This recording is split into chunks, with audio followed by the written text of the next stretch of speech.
Hello, everybody. Welcome to another episode of Star Citizen Live, the narrative team Q&A. I'm your host, Jared Huckabee. And if for some reason you've never seen Star Citizen Live before, maybe you've just joined the project through our recent free fly, for instance. I was about to say flea fly. Just like in that meeting yesterday when we kept saying hot box instead of hot desk. That was really awkward. Welcome to the show. This is a good start. None of you are going to say anything. You're just going to let me just flail. I'm just enjoying it. No, just going to let me flail here. Yeah, it's pretty nice. It's pretty if you've never seen Star Citizen Live before, it's where we take about an hour out of the end of our week and we hang out with members of our staff, and we talk a little bit about who they are, what they do, and answer questions from you, the Star Citizen community.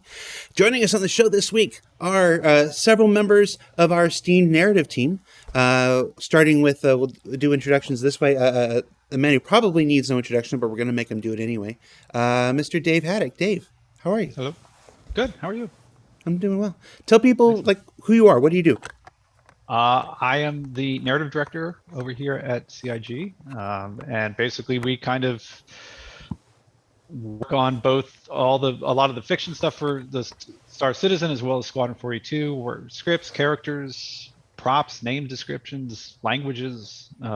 We do weekly lore posts. We do all sorts of stuff.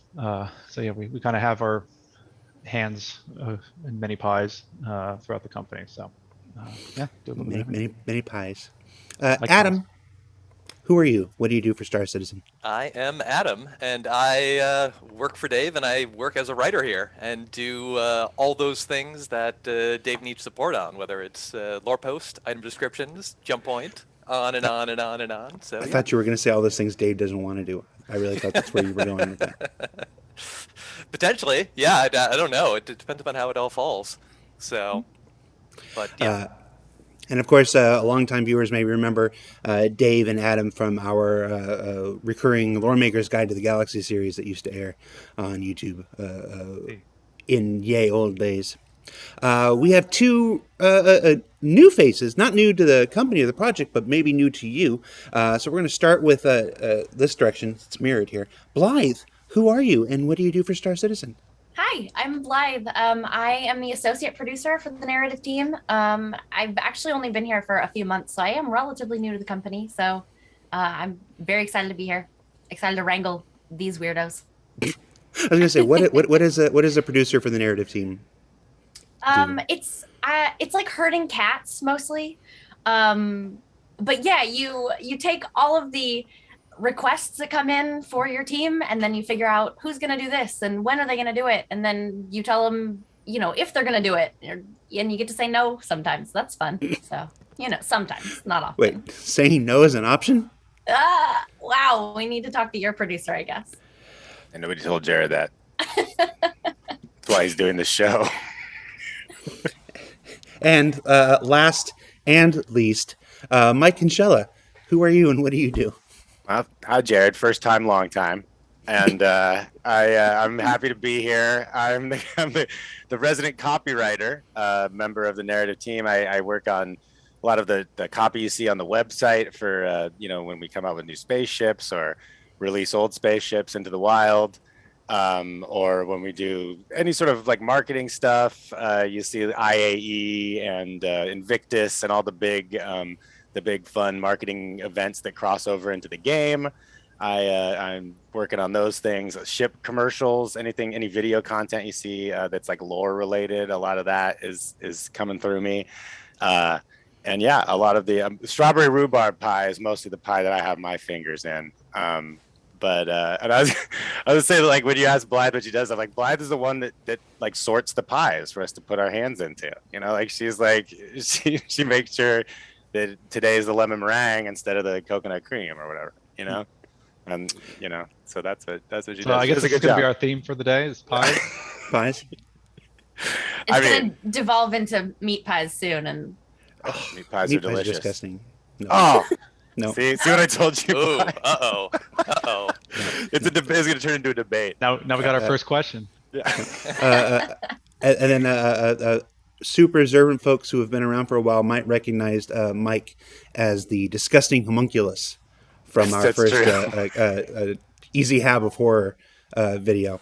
And I have been lurking. I've been lurking around for a few years now. You may have, close observers may have seen me in old episodes of This Is Star Citizen and various other weird places in the Star Citizen universe.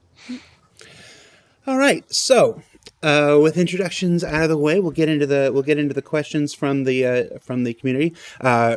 As usual, you can, if you're watching live on Twitch, you can submit your question with the word "question" in capital letters surrounded by brackets. It's going to help me pull it out from the rest of the chat that's going on. Just as a reminder, this is the narrative team. So if your question is, when Banu Merchantman, or how will salvaging work, or anything like that, this is not the team for that. This is the team for the story and the history and the context behind the universe that you're playing in today. So right off the bat, we'll go to the thread that we put up earlier this week. You knew the top voted question was going to be Tessa related. Like every single time we do this, we know this is the case, and this is no different. Will we see the return of missions with lore/story behind them, like the old Tessa missions, following a quest line and finding a bigger story unfolding if we spend the time to explore more? Yes, I mean that's the goal, is that we're trying to build towards it. I mean, obviously right now a lot of it is sort of building the mechanics of the various mission types that we'll be able to do, but the idea ultimately has always been like, we want to take those missions and then start to apply much more story and much more character, and to get people more involved and stuff like that. But it's about getting those initial framework blueprints out and functioning and kind of refined, and then we can kind of play around and have fun with them. Yeah, if you watched yesterday's Inside Star Citizen, we had a feature with Ben Dorsey on the changes to the reputation system, and a lot of the tweaks that are happening to the reputation system will unlock a variety of storytelling options for our mission designers and stuff, which is one of the really exciting aspects of that. It's a change happening internally that will then hopefully yield to much more interesting and engaging quest and mission opportunities for the players. And those will all obviously involve the narrative team. Let's see. Next question. How does Squadron 42 end? Let's see. Spectacularly. Everybody dies. You know that one was going to come up too. It's legitimately in the chat. People can watch the replay. They'll Spectacularly, I like that. Yes. Spectacularly.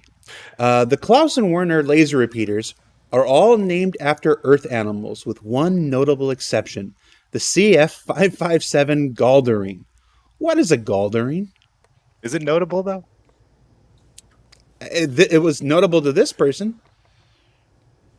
Galderine is a fictional animal, correct? I believe that, but I don't think it's been established quite yet what it is, but it is a fictional animal. Yeah, I think sort of the idea of it was just that, again, like we had a handful of known animals, but in the era of this time, they would have planets that were not terraformed, so they would have their own wildlife, basically, that some animal would basically be of note that would be a good inspiration for this weapon. That's the idea. But what it is, we don't know yet. Yeah, it gives us a little room whenever the character team designs some cool animals in the future. That gives us one out there to be able to name it. And when we do name a bunch of things like that, we always, sometimes there's a philosophy like two real, one fake. Just kind of like make up something that would be a word or a thing that could be in this world that kind of helps build a little mystery into it, or give it a little history outside of what we know, just so it's a nice reminder to the player and everyone that we're in a different time. So it is something we build in, and like I said, we need so many names for so many different things, and the world keeps expanding, so it's nice to have a few of those there to be able to rely on whenever we might need a name like that. So we shall see. Let's see, what else we got? Let's see. Have Tavaran citizen numbers increased since the Better Together initiative that promotes Tavarans becoming citizens and voting? We haven't explored the exact details of that yet about whether the numbers have gone up. I think it would be a good place to go on to do another dispatch in the future that explores that.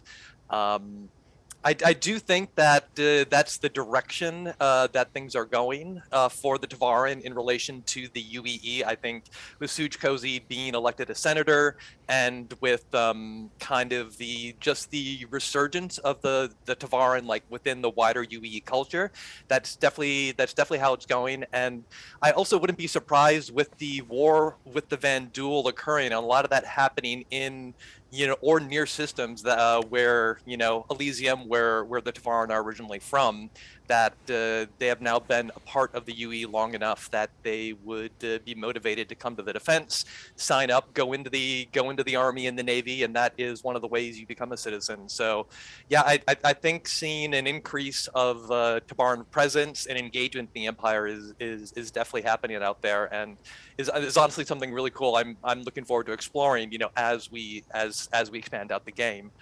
Because there's also another system which isn't technically in UE space. It's called Branagh, and that's where the largest population of Tavaran are. So there's even outside of the population in the UE, there are some Tavaran who have gone to this other system and are starting their own culture there too. So they might not be citizens, but the cultural influence of what they're doing there, you might see start seeping into the UE in other ways too. So yeah, there's a lot of fun to be had there, and we're kind of laying these strings, and we can't wait to kind of start tying some of them together and for the world. Yeah, let's follow up on that answer and the one before. It might come as a surprise to some folks that when you name something Galderine, or when you set something up like the Better Together initiative, that you don't just immediately carry that thread all the way to the end. The minute you come up with it, why is that? I mean, I know why it is, but let's talk about it for the viewers. Why don't you just, every time you come up with an idea, why don't you just drill that idea into the ground and come up with every single facet right away? Well, I think part of it is the hope that we want players to be able to experience it firsthand, that storylines will be kind of developing while they're in the universe. I mean,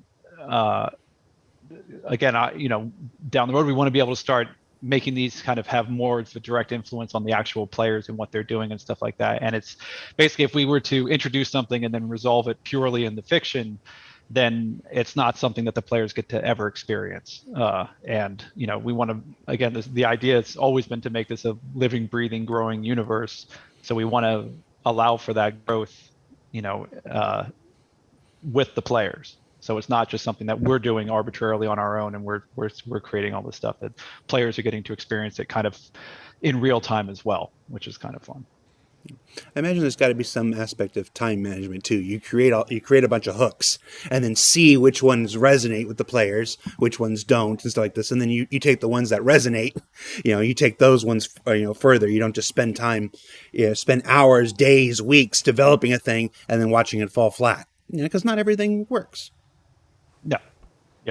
Yeah, and I mean, in general, it's also an extremely collaborative process here between, the character team, design, and so we're also a part of a much bigger picture. And I know this is a metaphor that Dave used a lot, and I love to use, is that we're sculpting, and when you're sculpting, you're basically putting in the very rough base form first, the big general idea, and then you start to dig into the details, and not all those details are coming from us. So we need to be able, for that Tavaran sediment on Branagh, we need to let the teams go off and be like, oh, wouldn't it be really cool if their houses look like this, or maybe they've evolved this way, to give them the breadth to be able to add some of their personality and their vision to the game. So yeah, there's also just giving that little bit of scope to kind of put people in the right direction, and then let them kind of like also help tell the story.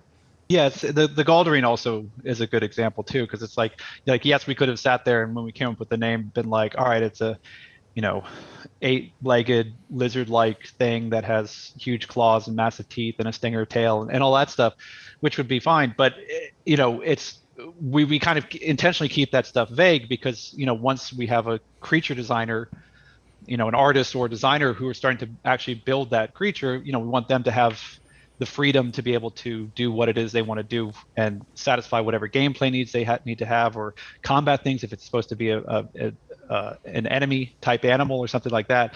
And if we outline exactly all of these things, or we create an expectation that it is all of these things, then they don't have as much freedom down the road to make it feel as fun or interesting or cool as it can be. So yeah, we try to.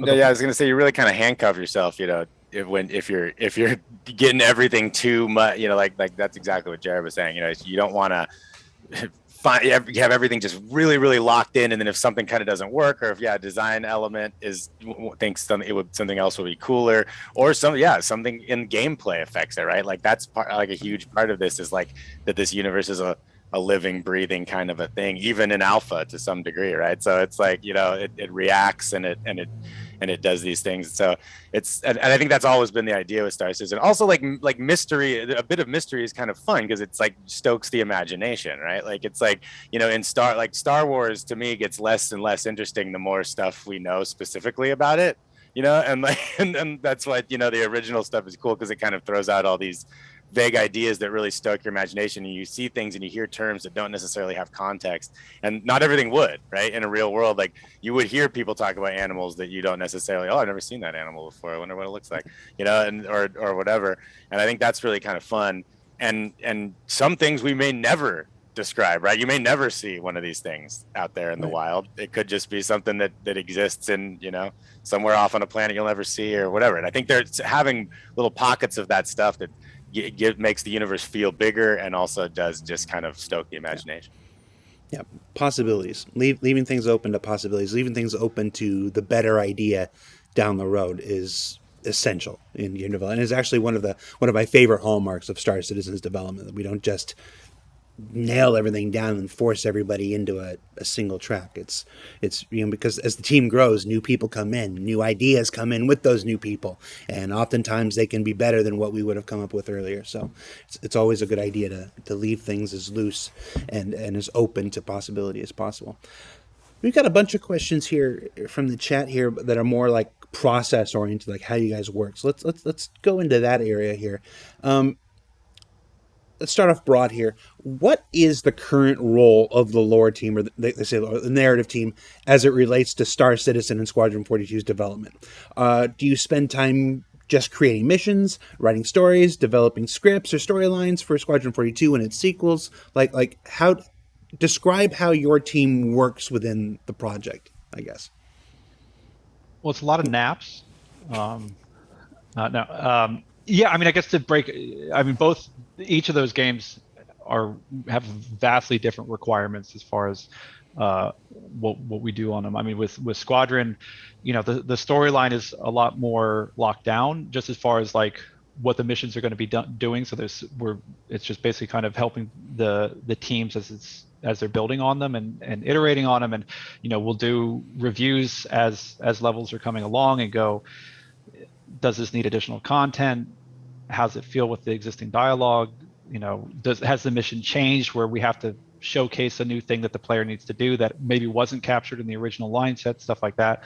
So it can be a bit more of support stuff for that. It's basically kind of be on hand to help with whatever's needed. Whatever team is working on whatever facet of the game they are at that particular time. Star Citizen is the persistent universe is a bit more of an open thing. We'll work with the mission team when they're developing new mission types. Sit extensively with them as they're figuring out like what are the line triggers or the events in the mission flow, basically, to figure out like when we need to have a line, when we don't. Writing mission text. We've alluded to it earlier, the item name description, all that stuff, and then. We're even working with the sort of AI team as they're working on behaviors, kind of similar to what we're doing with the mission team. We're like, if we need to have dialogue, what dialogue requirements do these characters have? What makes sense? What feels like too much or too little? So it's and then that's just the active development stuff. There's also developing the universe. So we're still working with Britain on languages, iterating on those. anyone else jump in. You could start throwing in tasks. We've got a bunch. I love that you're even involved with things like graffiti. Like you don't really think about that as being narrative driven, but like, yeah, even things as small as graffiti on the walls kind of gets run by narrative. Like, hey, does this make sense? Would this be in this area? What would it say? What would it look like? It's really interesting to me. Yeah, I mean, and like as I mentioned before too, like we obviously interface with like teams that narrative teams don't traditionally interface with a lot, like marketing and sales, right? Like those are, I mean, those are because of the unique nature of the way Star Citizen started and the way that like a lot of our marketing initiatives are sort of baked into this like in lore kind of, sort of semi diegetic, they walk a fun line there, which we've been able to have some fun with over the years. And because of that, like there is a heavy narrative element to a lot of the marketing stuff. So, like we said, and even the big things that like cross the line, like Intergalactic Aerospace Expo or Invictus Launch Week, where it's like technically a marketing thing, but that has this big in-game element that you can go and like interact with and stuff, right? Which is pretty neat and like pretty different than like a lot of other live service games or whatever you want to call them out there, So it's like, and because it is very narratively focused, it's not just a marketing thing that's like sort of divorced from the lore and the larger storyline, Yeah, and as a narrative team, we're somehow both an upstream and a downstream team, so we can be involved on either side or both sides of a task. And when it comes to managing all that, having Blythe be around and be able to track everything and run down people and be able to say no at certain points is so vital to the process, because again, it's such a wide world and we are looped into so many things. So, all her hard work and being able to track everything internally is just, a job in and of itself on a whole other level, which blows my mind. Yeah, one of the neat things that I've observed here, and the reason why I one of the reasons I liked interacting with your team so much, is that everything hits narrative at some point. If it's not at the beginning, it's definitely 5 minutes before the end, at least. But everything we do touches narrative at some point. It always comes back to story in one way or another. And sometimes that can be reverse engineering, like we really want to do this thing, and now we need it. We need to find a way for it to fit within the universe. And then other times we want to do something, but we don't know what we want to do. And then, narrative is that spark that starts the flame kind of thing. But it is, as Mike said, it's really important here that everything work from a story perspective. And it's one of my favorite aspects of working here at CIG. That said, the next question leads into this here. How close does the lore influence gameplay in Star Citizen?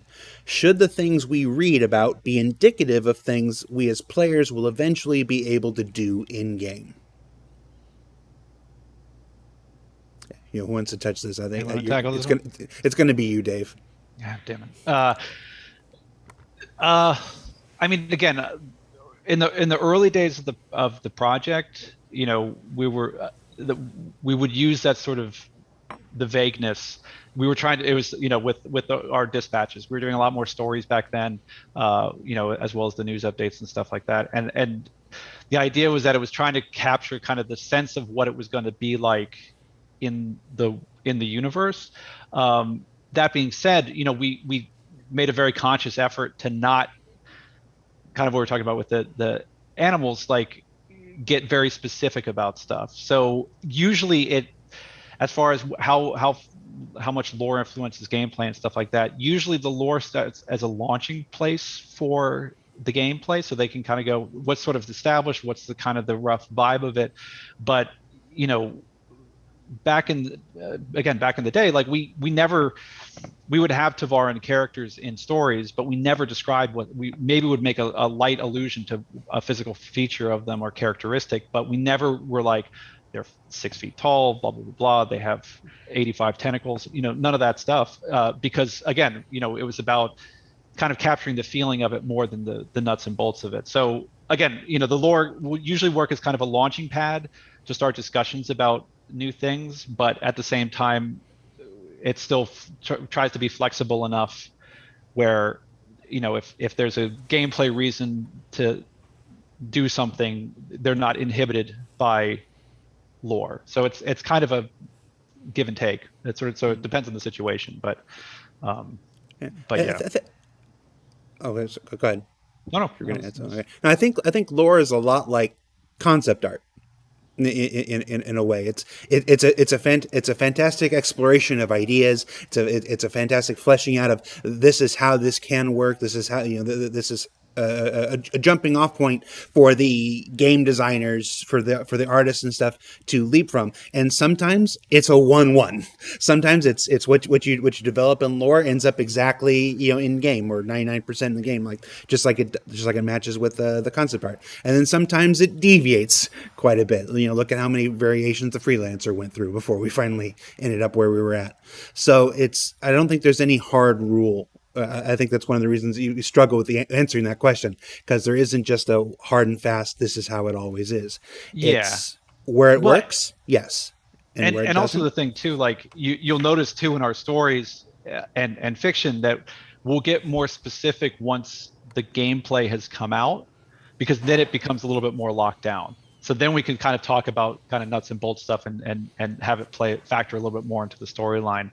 But again, to use the sculpting sketching analogy, like initially the lore is that kind of rough shape of, it's vaguely kind of meant to be like this, but it's still flexible enough where you're not locked into a specific form, and so you can make adjustments. Is usually the approach we try to take. But yeah, like Jared said, sometimes it can be, the gameplay kind of lines up perfectly with what we've established, and sometimes we'll have to kind of go back and go, all right, well, how can we sort of retcon the lore to fit with how the experience is actually going to be? Because ultimately that's kind of the thing, is that this is something that people are going to be playing and doing. So yeah, when you create so much dense lore, again, ahead, like you said, at early days before there was a lot of gameplay out there, clearly, like with all this stuff, with everything, things are gonna change, right? I mean, as gameplay concessions are taken into account, and as people get in there and actually start playing it and see what's fun and what's not fun and whatever,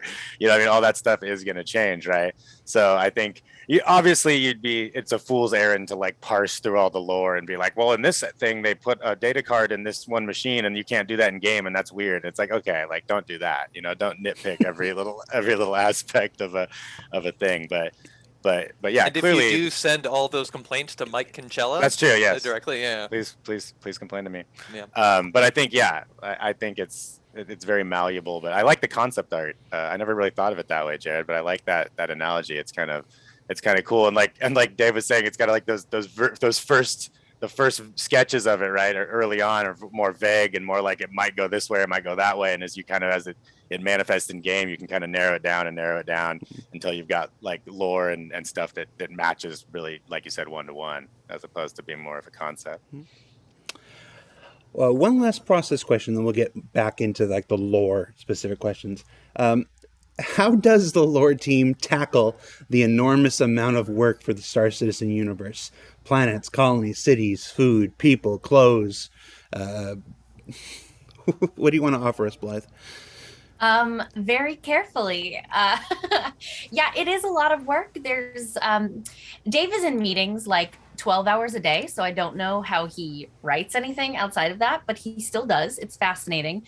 But there are a lot of meetings that we're involved in, which is really cool. And so, we kind of track in those meetings what's needed from us, when it's needed.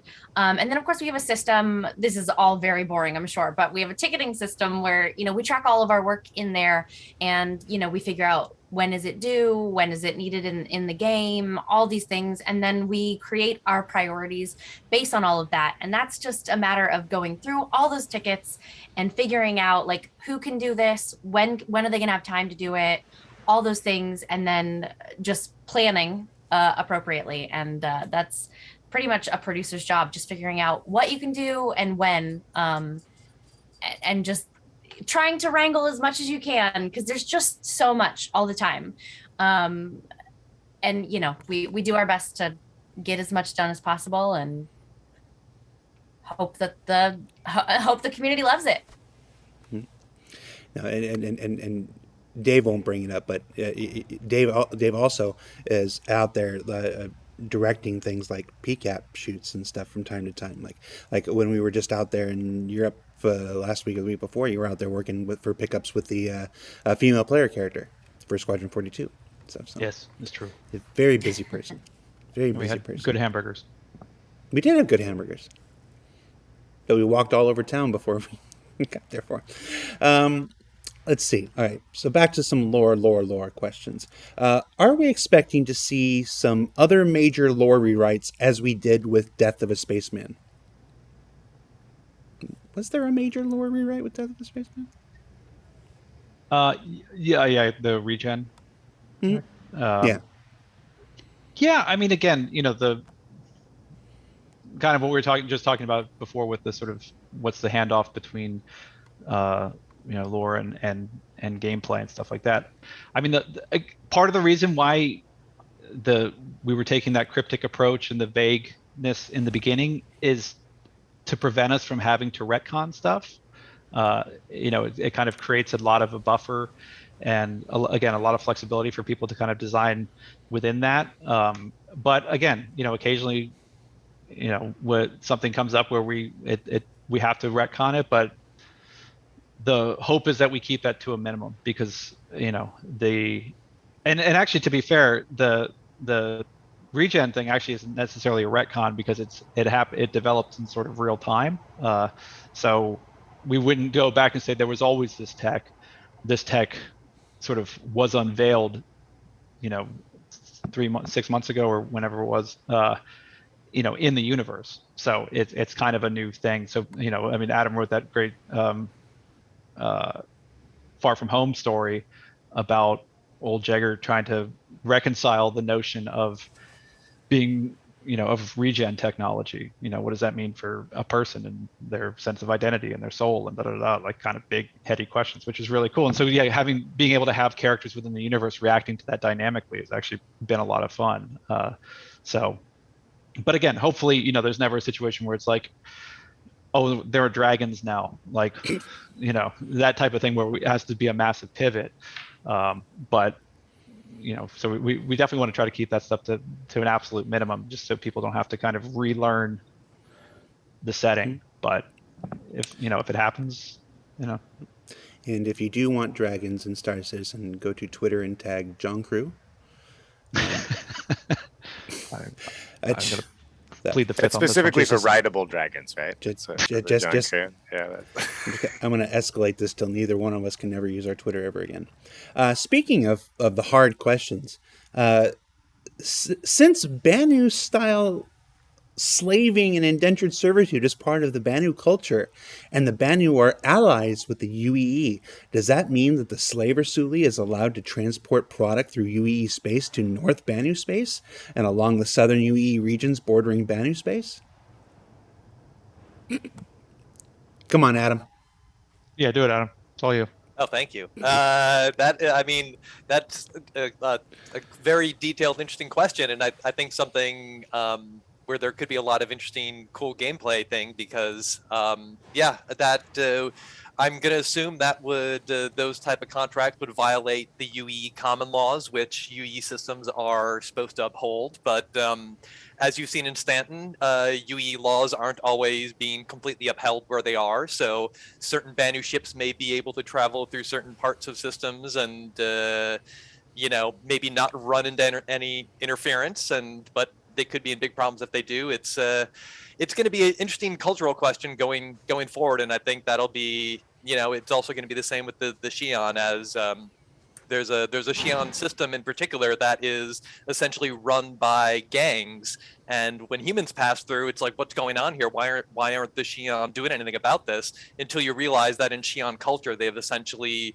authorized certain gangs to operate within that system. So as a Xi'an, there's going to be these cultural differences where from a UE perspective, it's like, that's not right. That's not how we do things, but Xi'an space is different and they handle it certain ways. And instead of saying all gangs are bad, they say, all right, you few gangs, go ahead. You just do all your stuff here and we'll leave you alone.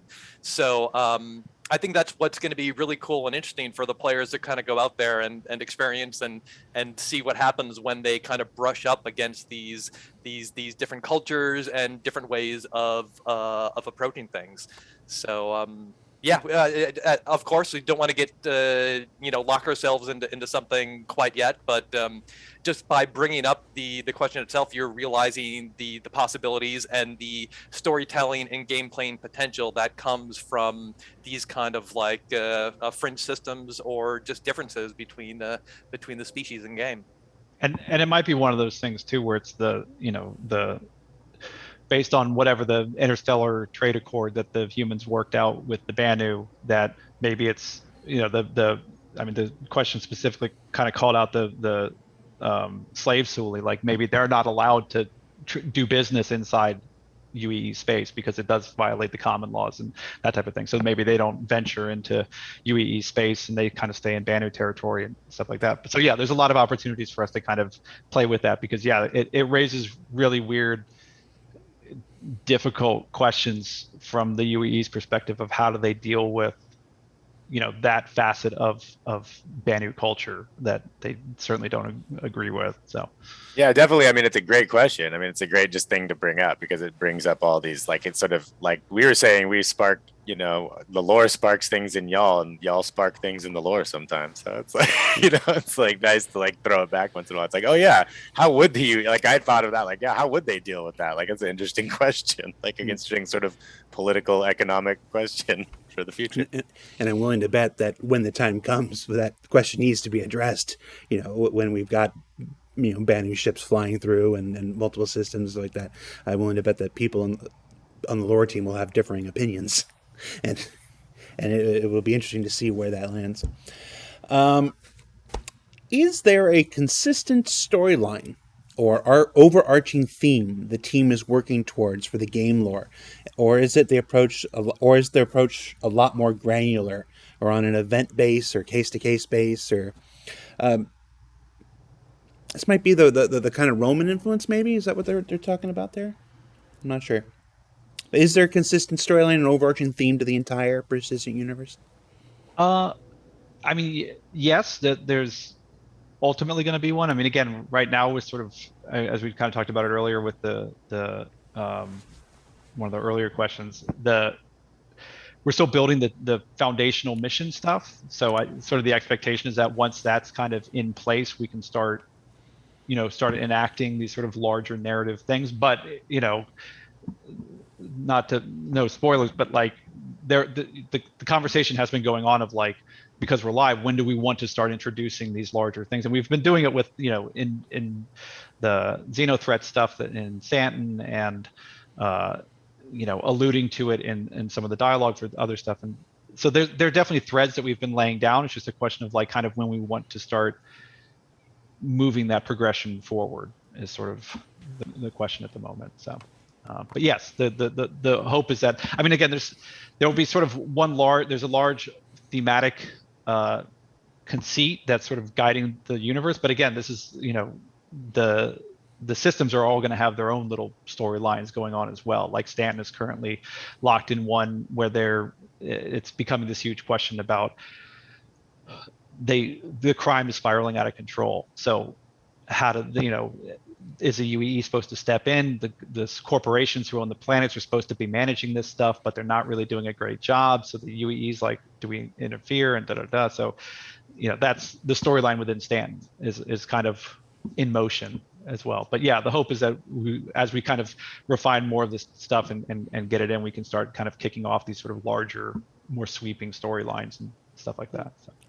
I got a follow-up from the chat here. Wardrake117 asks, is Hurston Dynamics paid off by the Arlington gang? I seem to get scanned way too much in the Idris stolen by Arlington gang missions. Please clarify. No comment. I don't speak for Hurston Dynamics security. All right, fair enough. Do the Vanduul exist anymore?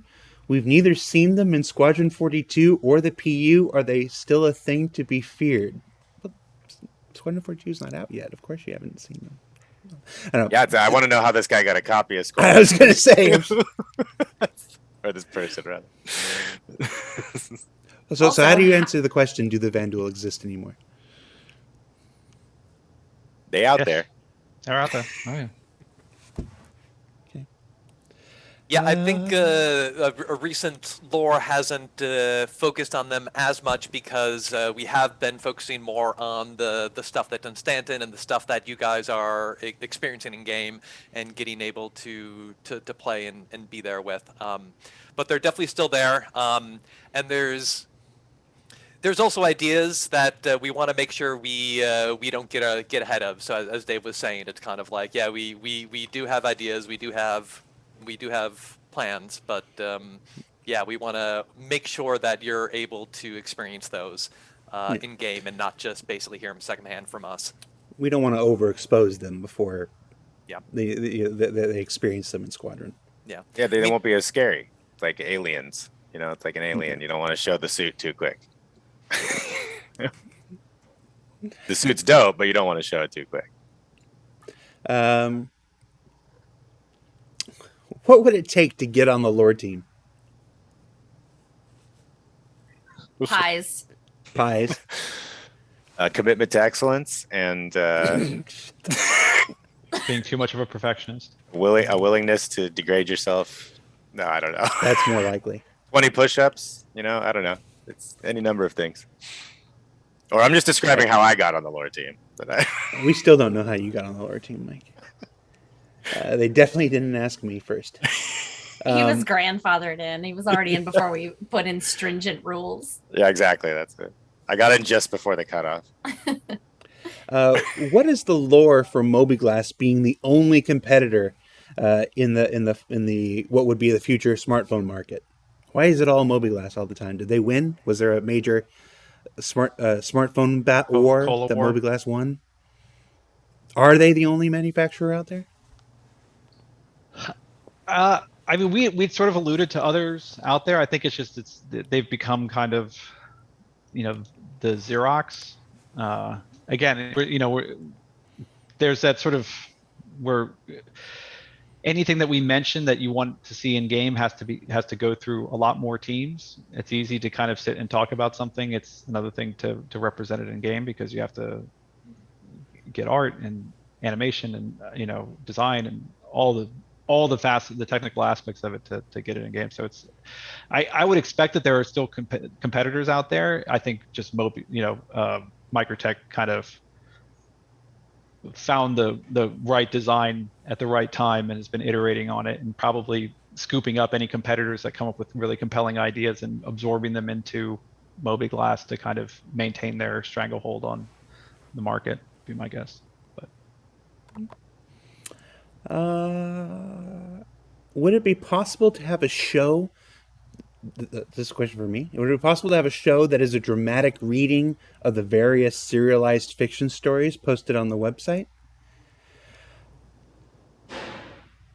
There's a bunch of people out there that do that kind of stuff already, isn't there? Yeah, there's we do have a great community that already goes forward and will read some of the short stories and the serialized fiction pieces we have, put them up online. I know there's a handful that I've come across, either that have just been sent to the lore team or when I first started years and years and years ago, I think someone had basically made an audiobook. I think it was of Cassandra's Tears too. So I'd already previously read it before joining the company, but within the first few months of me being here, I was listening to that audiobook too, just to kind of get my head into the headspace. So I found that very, very helpful. I believe.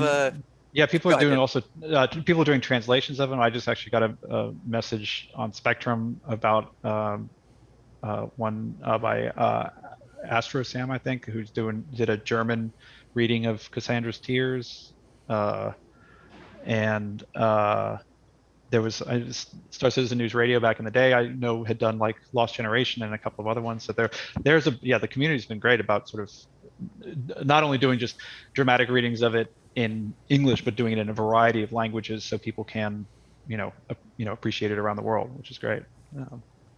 Yeah, it's worth noting when they ask if we can do a show. I think it was actually at the beginning of this. It says to Jared, so I didn't realize till halfway through it was directed to me.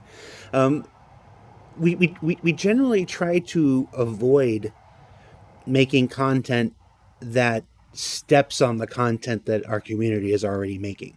Like over the years, we've thought about we've thought about just like this question or series that do recaps of all the lore like Astropub does already, and it's just oftentimes the community is out there putting in tremendous time, tremendous resources, tremendous effort to doing these things, and many of them are downright professional quality already. You should absolutely not be dismissing them just because they're fan created. It just begs the questions like why should we spend our time and our money to take a thing away from these community members to give to these community members when it's already being done. So it's not to say that we won't ever do something. It's not to say that there won't ever be an audio drama or something like that. I'm not going to sit here and just take that off the table right now. But oftentimes one of the questions that we ask ourselves before we do anything is it something the community is already doing? And is the community already doing it, quite frankly, better than we have the time or resources or money to put towards? And when the answer is yes, we usually back off of that stuff and leave it to the purview of the community. It's a great way to... It's a great way to showcase this symbiotic nature of the community and the developers and throughout Star Citizen. So... again, let me just shout out Meyer too, who on YouTube has read Dying Star and One Good Deed. Great Star Citizen streamer just in general, but if you're into the lore also, he's got those up on his YouTube page. So go check him out. And it's always wonderful to see stuff like that come through, to see people responding to the material and wanting to share it in another way, because I know maybe English isn't a first language, or some people just don't like to read, or it's just better to have it in an audio format. So we do really appreciate whenever the community steps in and is able to provide the content in a different context for us. So thanks. Yeah, at some point I'll do some kind of cheesy audio thing. But it'll probably be an original thing, I imagine. In regards to artificial gravity, we had a few questions about artificial gravity in the thread, didn't we? You mentioned you might be renaming the subatomic particle gravitons. Have you done so? And if so, what's the new name? Did we do that? Is it still gravitons at the moment? Did we do that? I don't think we did. I don't remember. I have to look into that. Adam, do you remember offhand? Not off the top of my head whether anything official was settled upon. Okay. So for the time being, we'll say it's still gravitons until we say differently. TBD. Yep. Should I make a Jira task for that? Yeah. I'm going to pitch Huckabees. We'll call them Huckabees. Absolutely not. Okay. I'm into that. I like that. I already freaked out when I realized the name was on the list of NPC names. Serious. I think we're all a part of that. Yeah, there's a giant database spreadsheet built for that. So. First names and last names, yes. Yep. And yeah. I got a text from my dad at like 3:00 in the morning. He goes, "Is this a distant relative?" with a screenshot of an NPC that he encountered in the game, and I'm like, oh. Yeah, I just want to. Will's not joining us today, but I want to shout him out for creating that giant spreadsheet and he pulled names from all over the place, and basically built this giant spreadsheet which we're able to put first names and last names and nicknames all together. And you see that in game. And honestly, whenever I write characters now for any of our stories, I don't spend any time thinking about them. I just go to that thing and I just refresh, and whatever names pop up there, that's the name for the character in the story, because it's just it's wonderful. It's really, really great. So What is this question? In lore, we all know that Pico is the dark ultimate lord of PvP. Can we get something actually in-game yes, that's that reflects his rule over the lesser Finley Crusader whale?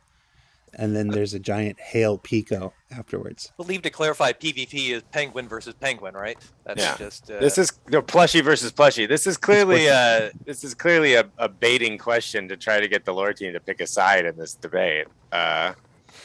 I'm not going to pick. I'm not going to fall for it. I'm going to go Switzerland on this one. Yeah, we got it for sure. wow. I can't believe, Mike, you were so strong on one side of this and previously, and now. Hey, let's not go there. Adam. You know what? I may feel strongly, but I don't take no guff. I don't take no bait from the community. I like them both. They're both good. great. They're both. I mean, you got your flying whale, you got your snowboarding penguin. They're both. I mean, So nobody here is willing to go on record as Team one over Finley. the other. I'll go Team Finley the Stormwall. Absolutely. man. I like my Pico, but give me giant space. Now, whale. okay, Adam Or spilled the the- beans. The official thing is that Yeah. Finley is way cooler than Pico. Like that's like, let's be honest. Like here, like Pico, everybody, everybody thinks it's all about Pico. That's just Nah. because you love those '80s like skiing movies. That's why. Yeah, like yeah. Ski Patrol or whatever. Yeah, Yep. totally. Yeah, Yeah. that's Pico does definitely that. Now that makes me want to do like a like Pico and Finley like in an '80s ski comedy. Like that would be really good. On vacation, it's like their week off from being mascots, so they go to Microtech and That's their week off from plushie versus plushie. Well, I mean, it would have to be they were rivals at first, and then they become tacit allies. yeah, by like the yeah, end. get like it. they team up te- to beat team yeah, up yeah, to yeah. defeat the Hurston horrible mascot or whatever that The Yeah. was. Hurston Hornet. They're both or doing a whatever, snowboarding competition, and they're rivals at first, but then they find out that Hurston's rigging it, so they team up to. Yeah, exactly. I mean, because clearly, I feel like Pico is like the bro. He's like the, you know what I mean? He's like sort of the villainous character at the beginning. He's got. And he's Finley like- is like the big innocent. Yeah, and, like Finley's like the yeah. kind of awkward. He's a new kid, He's like. But he's just got to the live a little bit mountain. more. So yeah. Yeah, Uh-huh. yeah, exactly. And Pico's like a little, Pico's just he owns the slopes and he knows it, and So they end up The attitude teaching of each that. other something by the end of the day. exactly. So, yeah, Yeah. no, that works. So can I just call out someone in chat has basically called out Blythe and been like, is this what herding cats is like for? And That is- absolutely. Yes, there's a reason. Yeah, pretty much. Yeah, when we have meetings, like they're always run by a producer. This is why. This is exactly why. And the It's, show it will. started a- It's true. It'll Yeah, I mean, devolve the into show this started a episode. few minutes late because we were talking Lord of the Rings and just were kind of like in the middle, and Jared's like, guys, can we get started? And Like we're like, no. Specifically, Rankin Bass, Lord of the Rings, like the anime, not Ralph Bakshi, not Peter Jackson. Don't give me that garbage. It's Rankin Bass all day. Shots There fired are- at Peter Jackson. Yeah, there are opinions on this team. I love it.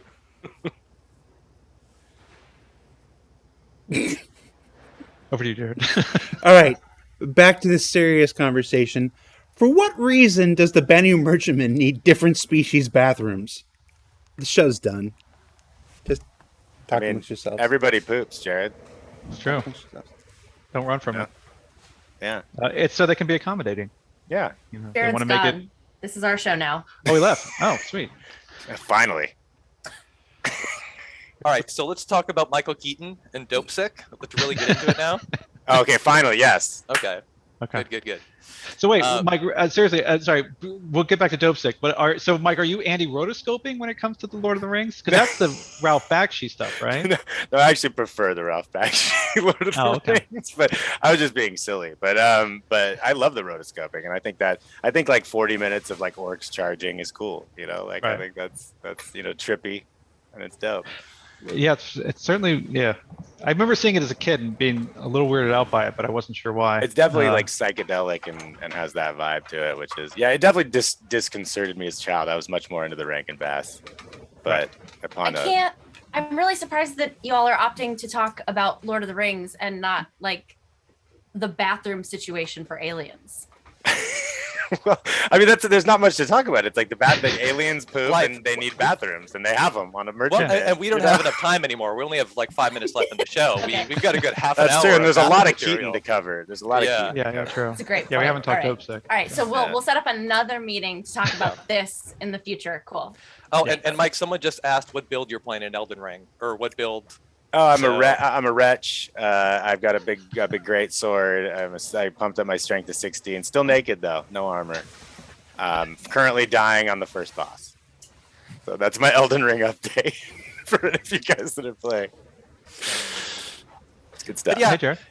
Yeah. Oh, Jared's back. Oh, Cool. shit. Oh, am I not supposed to swear on this? I'm sorry. That's your one. Oh, that's right. I get one. Nice. This is my Snuck it version in. of a clown mask. I Snuck don't it have in. a Mr. Rogers clown mask to put on. So this is So the Vanduul are very accommodating, and once they find something that works, a design that works, they just stick with it and they keep it in there, and they know they want to sell their ships to other species. So they found out what the optimal human bathroom setup is, or at least in their mind, and they put it in. And for them, that's what sells And ships. also, That's what it's sells a ships. ship that's meant to open to the public because it has like this sort of marketplace aspect to it. So people are Yeah, you might need visitors to are open boarding those the up ship. to your customers, right? So if you're in, Yeah. even though if you're Banu or human, if you're in Xi'an space and you have a bunch of Xi'ans coming on board to buy your slaves or whatever, then you got then they need to poop because they get excited when they are buying stuff from you, right? That's why. that's the answer. I actually ran over my earpiece wire doing all that, so I can't actually hear what any of you are saying. Oh, I'm just excellent. watching lips go. It's not This is important. great. We can Yeah. sneak in so many more swears now, you guys.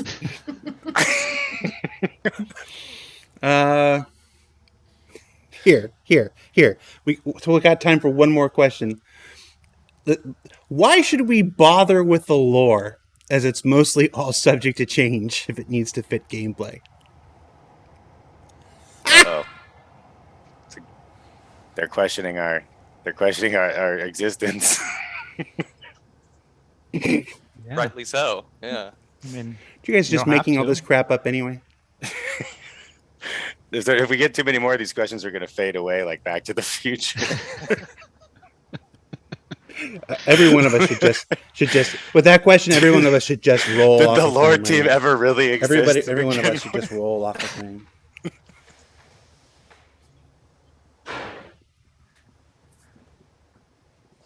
It's a real I hit a- question. It was actually in the thread. I hit a snag. yeah, ran over my bag. Grim looks very confused, Mike. Grim is the only the only thing that remains. Is All Grim. right, everybody. Dog lore forever. Yeah, the lore team is now just one small dog. Star Citizen confirmed. This hat is too small for my head. That's Dog it. lore master is great. Would be great. Yep. Yeah, Grim. Look at that. He's into it. Here, we'll bring him on. Grimmy. I can't You wanna- believe you wanna say Sherry hi? didn't want to be on the show this week. I wonder Here's why. your new lore master here. Hold on. Look at the. We're gonna have a lot more milk bones in lore, and probably more fire hydrants. I, way, for way less cats. Oh, great. Well, I, for one, welcome our new overlord. Sorry. That's your one pun, Blythe. That's No, your that one was bad great. pun. That's great. You got it in. You snuck it in. I've completely lost control. I'm sorry. I've completely lost the illusion of control. Survivor. That's it. That's this week's Star Citizen Live. Thank you for watching, everybody. Remember that there's something every Tuesday. A lore post from the lore team goes up on the robertsspaceindustries.com website. Be sure you check that out.